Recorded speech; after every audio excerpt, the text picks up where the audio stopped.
Moi, ce qui me passionne, c'est la couleur, en fait. J'ai mis beaucoup de temps à travailler chaque couleur. Pour arriver à des tonalités de bleu, je fais beaucoup de mélanges.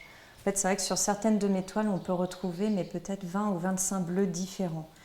Ensuite, je me suis attelée au vert. Donc, je passe beaucoup de temps dans la nature à regarder les différentes teintes de vert, comment la lumière traverse, en fait, transperce même les arbres, les feuilles. Je me mets souvent sous les arbres pour regarder comment la lumière agit en fait sur le feuillage. Mon travail, j'assimile au vitrail, qui est un travail moi, qui me passionne. J'ai intégré à l'époque chez un maître verrier un atelier de conception et de restauration de vitraux. Donc j'ai appris toute cette technique, voilà, et que j'ai essayé de retranscrire dans mes tableaux. J'ai toujours en fait eu envie d'être maître verrier. J'ai jamais abouti à cela, donc c'est la peinture qui m'a permis de le faire finalement indirectement. Je suis Caroline Bazuillot, artiste peintre coloriste. J'habite sur Vannes dans le golfe du Morbihan en Bretagne. Chaque motif pour moi est un langage. Donc voilà, par exemple, il y a ce motif en fait qui est récurrent dans chacune de mes toiles et qui reste le fil conducteur de mon travail. Donc c'est la fleur polynésienne. Et ce motif, en fait, est toujours travaillé sur fond bleu marine, et ce qui me permet, pour moi, de donner toute la profondeur, en fait, à mes tableaux.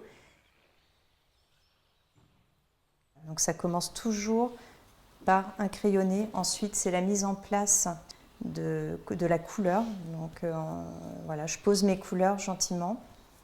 Ensuite, je bosse beaucoup, en fait, avec des petits morceaux que je découpe de couleurs, que je positionne, en fait, sur mon crayon.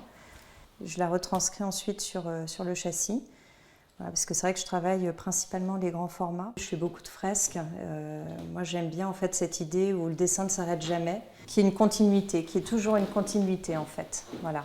Ce que j'aime également réaliser, ce sont des œuvres à composer. Donc, dans mon idée, c'est que les personnes peuvent composer elles-mêmes leur œuvre. Donc quand l'un de mes collectionneurs me prend une œuvre, il peut me la prendre par 1, 2, 3, 4. Il compose lui-même son tableau finalement. Et dernièrement, je me suis amusée sur les gardiens. Donc il y avait 25 rectangles de 40 par 60. Et dans l'idée, en fait, c'est que les motifs se suivaient, mais se suivaient, on pouvait carrément intervertir la fresque complète, de droite à gauche et de bas en haut. Et chaque motif se suit, donc voilà, c'est vraiment cette idée d'œuvre à composer. Moi, ça me tient à cœur et c'est quelque chose que je bosse depuis maintenant plus de 20 ans. L'animal, moi, me parle beaucoup. Et ce que j'aime par-dessus tout, c'est décaler en fait les animaux dans leur environnement. Là, par exemple, sur cette fresque qui s'appelle Le Théâtre, j'ai voulu justement mettre en scène tous ces poissons dans une forêt tropicale.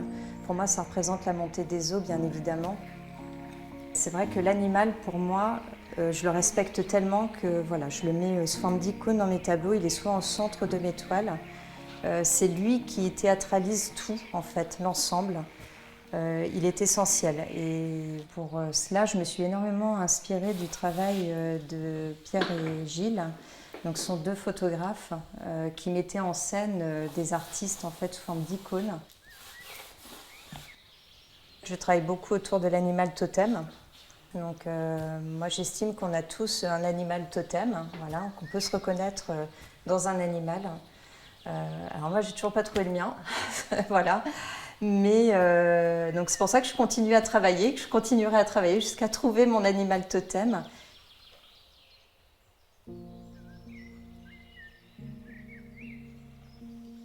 Alors Maison Fétiche, nous l'avons créée avec mon mari il y a quelques années. Voilà, donc l'idée c'était que les messages que je mets dans chacune de mes toiles puissent être portés et véhiculés à travers le monde. Voilà. Et donc il y avait également cette idée de porte-bonheur. Donc c'est vraiment, moi ça me tient à cœur parce que j'estime qu'aujourd'hui on a tous besoin d'un porte-bonheur. Donc j'espère que ce foulard vous portera bonheur et moi j'aimerais terminer sur cette petite phrase « Porte bonheur à celui qui me possède ».